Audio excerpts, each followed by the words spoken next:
Hello, IOD family. I am so excited to bring you today's tutorial. We are going to be making holiday frame stands. I absolutely adore the way that these turned out. Sarah and Olivia made these, and I think they are just gorgeous. I'm going to walk you through the steps so that you can make your own. Okay. Oh, one more note, all of the supplies are listed in the show notes below. Another disclaimer, the transfers that we're using are completely sold out.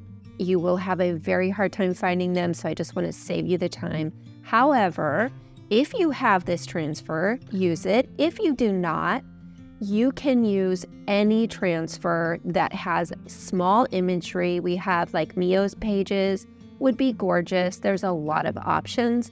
And it doesn't have to be Christmas. This project works beautifully throughout the year. So definitely keep these techniques and this project in your queue because it's going to be a fun one. Okay, let's get started. The first thing you're going to want to do is you're going to pour your resin. Now we are using our frames 1 and frames 2 mold. Those cavities are very large. So we're using a large cup to mix the resin in. The resin that we use is the Amazing Cast resin, and it's a 1-to-1 ratio. So we're using a kitchen scale with a large cup. It comes with 2 small cups that you can use to mix the 2 different parts in exact equal portions and then pour those into a 3rd cup. That's another way to do it.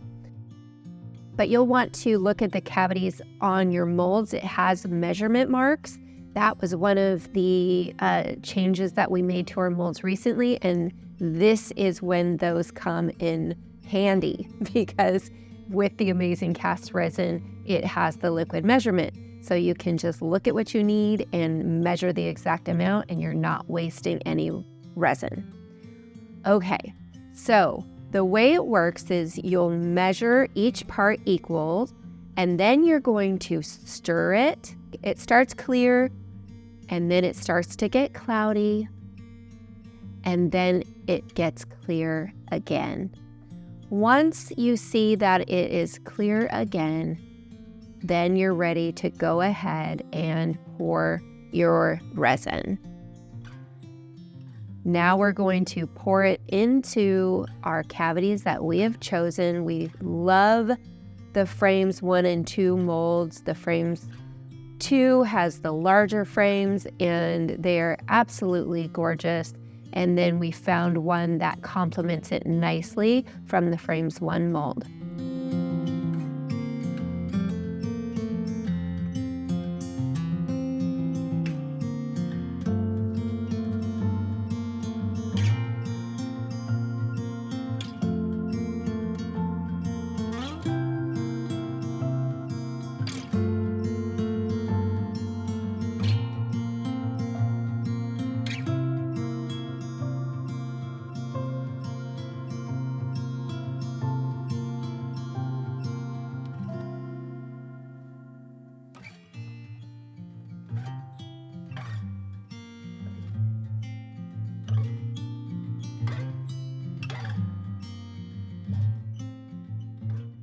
And then you pour it in, and while it's still wet, you are going to grab your dowels and you're going to press them into the molds. Now we had 2 people working on these, so you'll want an extra set of hands to lay the dowels into the resin. And you'll see how we're doing it here. We are laying it at different heights to create different heights on our frame stands. You can accomplish the same thing if you just want to put them all in the same place and then cut the dowel later. But we found this to be easier. Now, another caveat, we use this method, and I think had we put the dowel in as soon as the liquid was poured into the cavity, it would have held up better. But on my way home, when I was bringing these home to take pictures, one of them came loose. So, and I think that's because we didn't put the dowel in quick enough. However, it was no big deal. I just used a hot glue gun to glue it back on, and it has been fabulous ever since. And my very rough 2-year-old daughter has been playing with them, so I know if they were going to come apart, they would have come apart. Now, you're going to want to make sure that you hold your dowel still and in place until that resin really starts to set up under it. And it'll be white all around the dowel. I know it takes some patience to sit there, but trust me, it's worth it. Just kind of force yourself to sit still and hold that in place for as long as it takes. It really is just 1 or 2 minutes before that resin starts to set around it. After that's set up, just set it aside. And the next thing you're going to do is you're going to get your molds ready.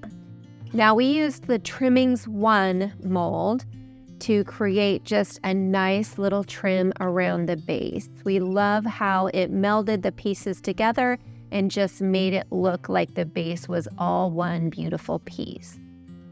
So you're going to sprinkle cornstarch into your cavity, dump it out, push your clay into the cavity, and then release the mold.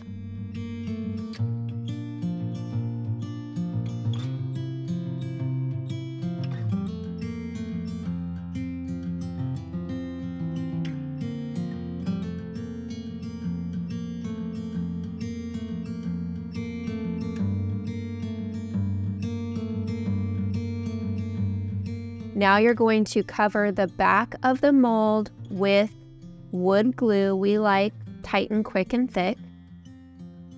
And just make sure you're covering the back of that trimming really, really well. You don't want a ton of glue, but you definitely want a nice medium amount, and you want to make sure you have full coverage.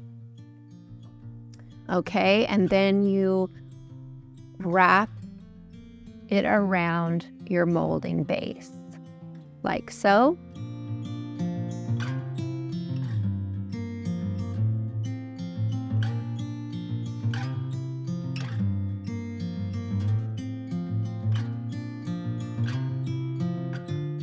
Okay, now you're going to assemble your stands and paint.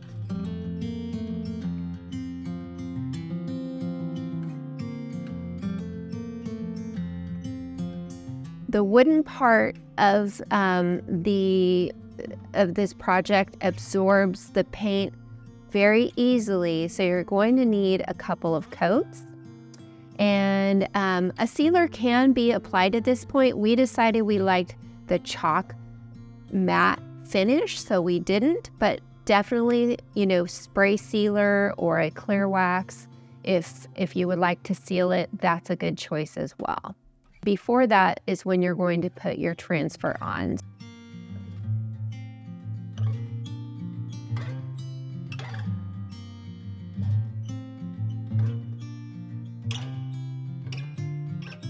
Choose your transfers. We liked these little images here of the Santa and the truck and the holly berries. We thought they went nice together, but if you are using Neo's pages, you have a million options to choose from, so just choose the transfer that you want. Now you're going to lay the piece with the backing on top of the dry casting, and with a dull pencil, you're going to trace the shape of the inside of the frame so that you can cut the transfer exactly to the shape of the inside of that frame. And then you're going to transfer the image on.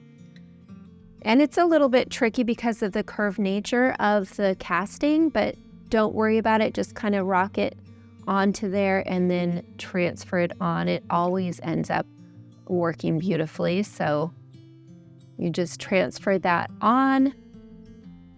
Perfect. Now, once the transfer, you remove the backing, you can use the carrier sheet to burnish it in and then press down with your fingers and just make sure everything is in place. If a little bit gets onto the outer part of the frame, don't worry about it. You can either leave it or you can paint over it. It's no big deal.